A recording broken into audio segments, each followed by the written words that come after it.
ನಮಸ್ಕಾರ ಸಾ. ಈಗ ಇವರು ನಮ್ಮ ಹೆಂಗಸ್ರು ನನ್ನ ಮಕ್ಕಳು ಬಂದವ್ರೆ. ಬರ್ರ ಇಲ್ಲಿ ಬರ್ರ. ಇವ್ರು ಎಲ್ಲ ನನ್ನ ಮಕ್ಕಳು. ಇವ್ರ ಕೊರೋನಾ ಇಂಜೆಕ್ಷನ್ ಹಾಕ್ಸ್ಬೇಕಾ, ಅದಕ್ಕೆ ಕರ್ಕೊಂಡ್ ಬಂದಿದ್ನ. ಕೊರೋನಾ ಇವಾಗ ಇಲ್ಲಪ್ಪ. ಎಲ್ಲೈತೆ ಕೊರೋನಾ? ಇಲ್ಲ, ಬಂದ್ಮೇಲೆ ಏನ್ ಬಾಯ್ ಬಿಡ್ಕಂತೀರಾ? ನಿನ್ನ ಹತ್ರ ಮಾತಾಡಕ್ ಆಗಲ್ಲ ಬಿಡಪ್ಪ. ಇಷ್ಟೊತ್ತಿಗೆ ಕುದುರೆ ಎತ್ಬಿಟ್ಟು ಬಂದಿದ್ಯಲ್ಲ. ನೀವು ಕೊಡಿಸ್ಬಿಟ್ಟಿದ್ರಿ, ಕುಡ್ದ್ಬಿಟ್ಟು ಕುದುರೆ ಮೇಲೆ ಬಂದ್ಬಿಟ್ಟಿದೀನಿ. ಕುದುರೆ ನಿಮ್ಮ ಹಾಸ್ಪಿಟ್ಲ್ ಮುಂದ್ಗಡೆ ಕಿಟ್ ಹಾಕಿದೀನಿ, ಅಷ್ಟು ಹುಲ್ಲಾಕಿಬಿಟ್ರಿ ಅದಕ್ಕೆ. ಏನ್ ಮಾತುಗಳು ಹೇಳ್ತೀರಿ ಸರ್ ನೀವು? ಅಪ್ಪ, ನಮ್ಮ ಹಾಸ್ಪಿಟಲ್ ಅಲ್ಲಿ ಕೊರೋನಾ ವ್ಯಾಕ್ಸಿನ್ ಇಲ್ಲ. ಎಲ್ಲಾದ್ರೂ ಗೌರ್ಮೆಂಟ್ ಹಾಸ್ಪಿಟಲ್ ಅಲ್ಲಿ ಇರುತ್ತೆ, ಹೋಗಿ ಹಾಕ್ಸ್ಕೊಂಡೋಗಿ. ಅಷ್ಟ್ ಹೇಳ್ಬೇಕು ಅಷ್ಟೇ.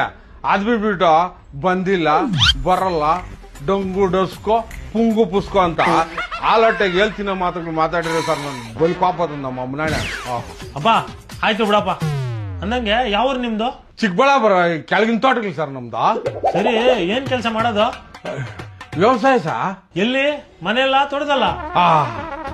ಮನೆಗೆ ಯಾರನ್ನ ವ್ಯವಸಾಯ ಮಾಡ್ತಾರ? ಏನ್ ಮಾತು ಹೇಳ್ತೀರ ನೋಡ್ರಿ ನೀವು. ನೀನ್ ಮಾಡಿದ್ಯಲ್ಲಪ್ಪ. ಇವೆಲ್ಲ ಆ ಸ್ವಾಮಿ ನಾರಾಯಣ್ ಕೊಟ್ಟಿರೋದು ಸಾ. ಯಾರು? ದೇವ್ರ ಶ್ರೀಮನ್ ನಾರಾಯಣ್ ಅಲ್ಲ. ದೇವ್ರು ಶ್ರೀಮನ್ ನಾರಾಯಣಕ ಬೇರೆ ಏನು ಕೆಲಸ ಇಲ್ಲ ನೋಡು.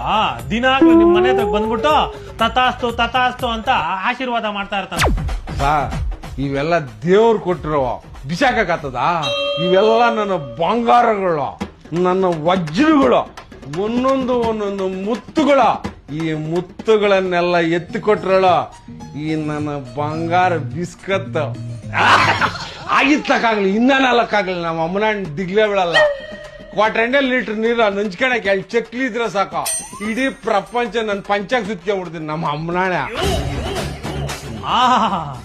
ಗಂಡ ಹೆಂಡತಿ ಇಬ್ರು ಸರಿಯಾಗಿದ್ದೀರಿ ಬಿಡ್ರಿ. ಅಂದಂಗೆ ನಿಮ್ಗೆ ಎಷ್ಟು ಜನ ಸರ್ ಮಕ್ಕಳು? Only one. ಬೋರಾಗ ನೀರ್ ಎಷ್ಟಿರ್ತದೋ ಅಷ್ಟು ಬೆಳಿತಾರೆ. ಏನ್ ನೀರಿಲ್ಲ ತಲ್ಚಚ್ಕೊಳಕತ್ತದ ಪಾಪ.